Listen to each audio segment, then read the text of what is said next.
She stares.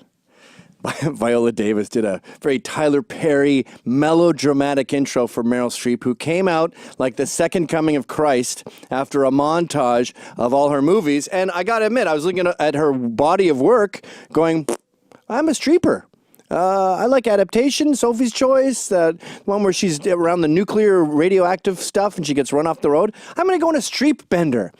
And then she opens her mouth. And you go, I don't know who is blocking celebrities from the knowledge that America is sick of them talking about politics. You suck at it. You haven't looked it up. You're just sending out these videos like the Electoral College must be overturned, or I demand Congress stand up for me when LGBTQ, when Trump goes rounding everyone up and deporting us all. Stop it. You don't even Google. You're not allowed to politic. Anyway, check out her speech that she did last night. It actually started out relatively reasonable. You know, what is Hollywood anyway? It's just a bunch of people from other places. I was born and raised and educated in the public schools of New Jersey. Viola was born in a sharecropper's cabin in South Carolina. Born in a sharecropper's cabin. All right, that's enough. Yeah, you are the most creative drama club kids, the most annoying people, the biggest megalomaniacs with rich parents from around the country. And even if you showed up there poor, like Viola Davis surely did, you make your millions and then you float off on this salad. Liberal Hollywood is the most liberal liberals get. And you got up on stage to say, hey, we matter, which, by the way, you just gave away that you've noticed that we're laughing at you. If you say, I'm not the laughingstock, it's like saying, screw all the haters. You're admitting that the haters are bothering you and you've lost your credence.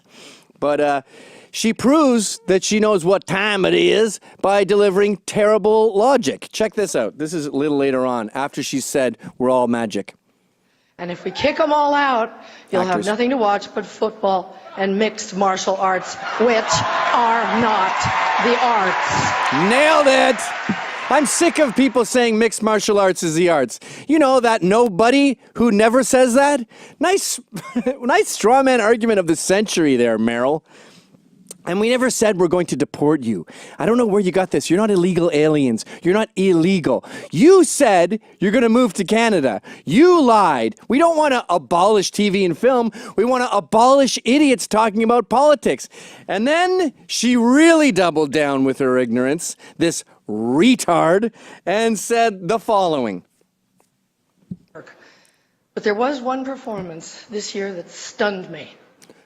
It sank its hooks in my heart. She's modern primitive. She puts those hooks in her chest and hangs. There was nothing good about it. But it was effective and it did its job. You're getting a Lifetime Achievement Award. Shut up. And show their teeth. It was that moment when the person asking to sit in the most respected seat in our country imitated a disabled reporter, someone he outranked in privilege, power, and the capacity to fight back. It kind of broke my heart when I saw it, and I still can't get it out of my head. Okay, can you just stop there? She still can't get it out of her head, but she never looked it up.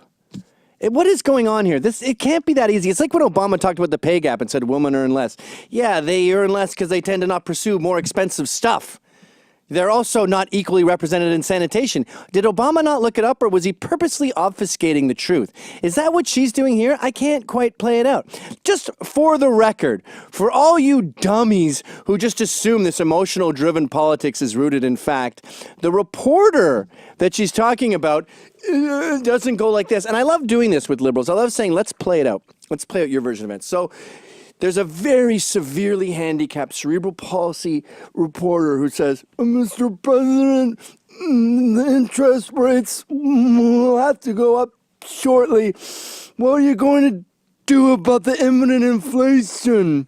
You know what would happen if a reporter did that? Everyone that was with him in the press corps, whatever, would go, oh, this is a good question. I'm concerned about inflation rates. And you know how the president would answer? He would say, inflation's inevitable. You're right. But I am confident that the economy, blah, blah, blah, blah, and explain it.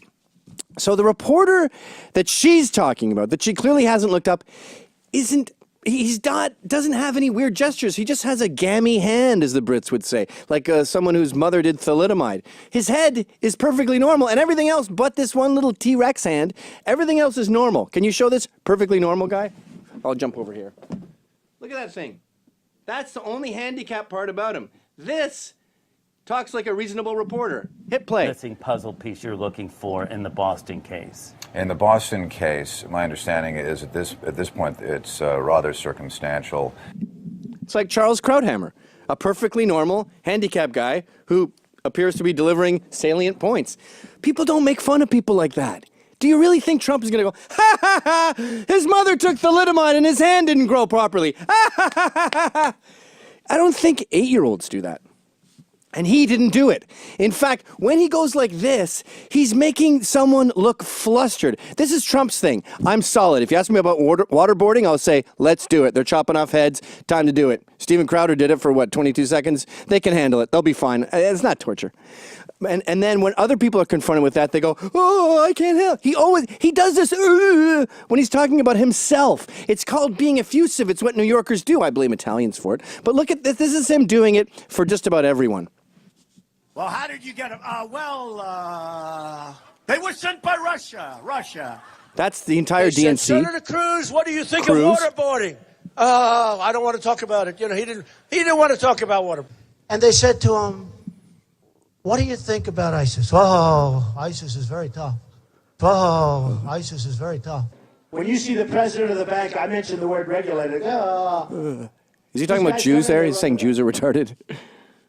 I'm Jewish. I run the bank. You're going to Africa on a safari. There's not going to be any phones. You know what? You get me out of here. That's right? enough. Stop. By the way, he's doing an imitation of himself when he doesn't have access to phones.